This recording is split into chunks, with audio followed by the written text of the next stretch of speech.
Hi guys, what's going on? Welcome to another video. In this video we're going to be doing basically a Hell Rift.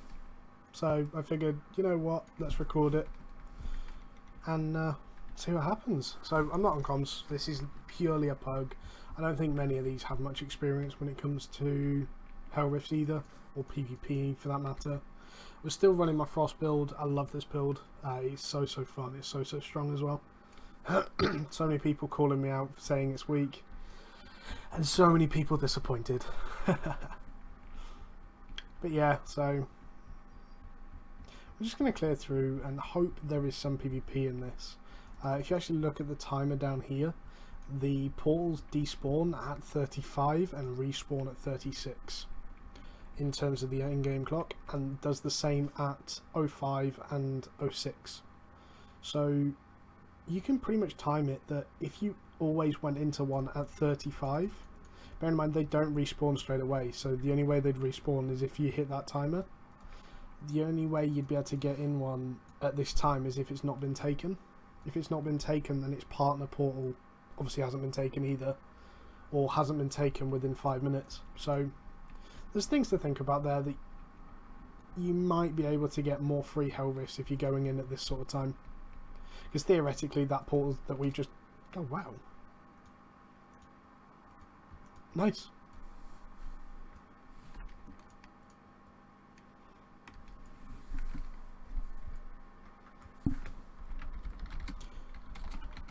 So that doesn't... sorry, excuse me, I've got a cough as soon as I start recording always. That doesn't always happen, like, it's very rare, but it does happen that they drop T6 stuff. It's pretty overpowered, I like it.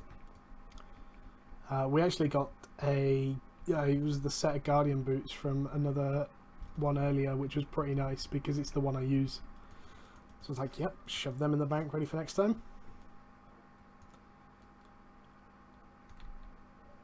Yeah, as you can see, this isn't the quickest clear at all. There's a lot of sort of AFKs. Just to actually go through what we're running daggers, cloth crossbow, so he's going to be very squishy and has no kite potential or defensives really.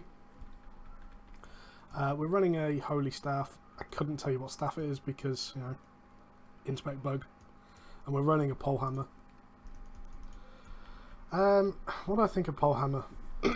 Pole hammer's good in the right hands if you can get a massive, like, 4 or 5 man stun from far away. You can play it really safe, but unless you can pull them all or you can grab it all, it's just not very good.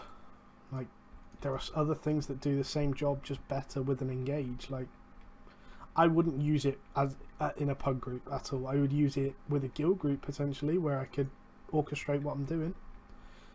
That's actually a point that's just reminded me. The proficiency gain, the masteries here. I actually started Frost Staff 2 days ago. I'm already at 22, 23, and that's purely from solo farming. I've done no group fame farming at all in these last 2 days. I'm going to be putting out a video later today if you are interested in just how I've done it, basically what I've done to fame farm that quickly solo. Because a lot of people have asked, like, what do they do when the groups aren't on and they can't go and do the blue dungeon farms or whatever. And like I said, so tune in later on, or subscribe, like, comment, all that normal stuff, so you can see the video later on. Just one trick in here: if you have got a Frost Staff user, you can do this. So you see how I've got aggro on all 3? I can just run back, and you can do that to leash, you can do that to pull, you can do that for whatever. It's so strong because the timer on that is like 3 seconds. So if I put that down, I've got an extra 3 seconds head start to run away from these bats, and obviously basically all the mobs. In terms of leashing, I can put that down and run away, and I don't actually have to use run to get away undamaged. As long as I path correctly to the fastest route, I don't take damage. It's a really nice trick. So we're running with the omelette food. People have asked for me to show what food I use more often. Omelette is the best thing every time for Frost, just because it's cast speed as well as cooldown reduction. It's so strong.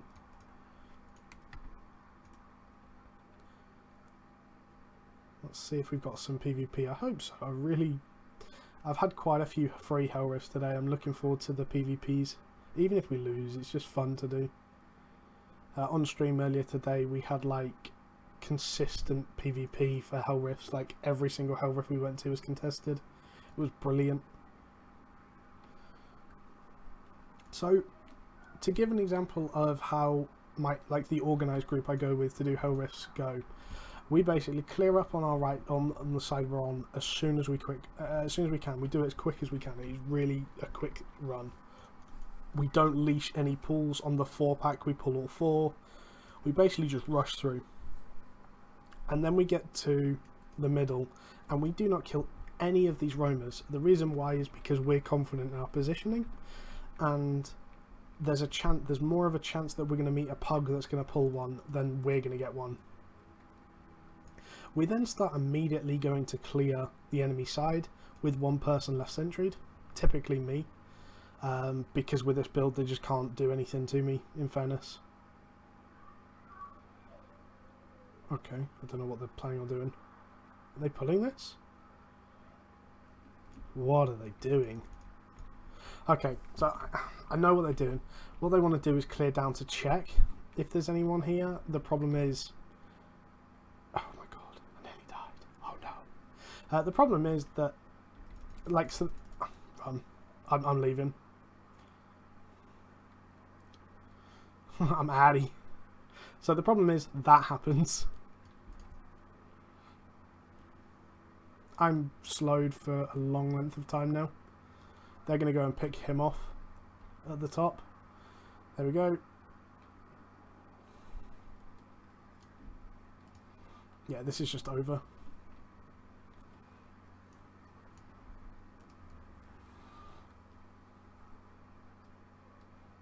So this is going to be titled What Not to Do. So we actually missed that in the end. It's awkward. It's going to be titled What Not to Do in a Hell Rift, basically. Did he pull the bat? Wow, you're fantastic, aren't you? He's going to tip up on us and he's going to kill us off easy.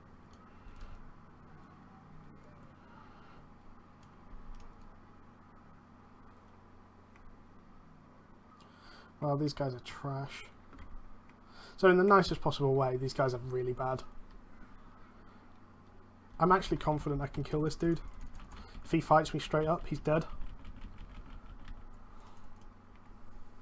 So that's the power of this build. Like, people really underestimate it. But we died.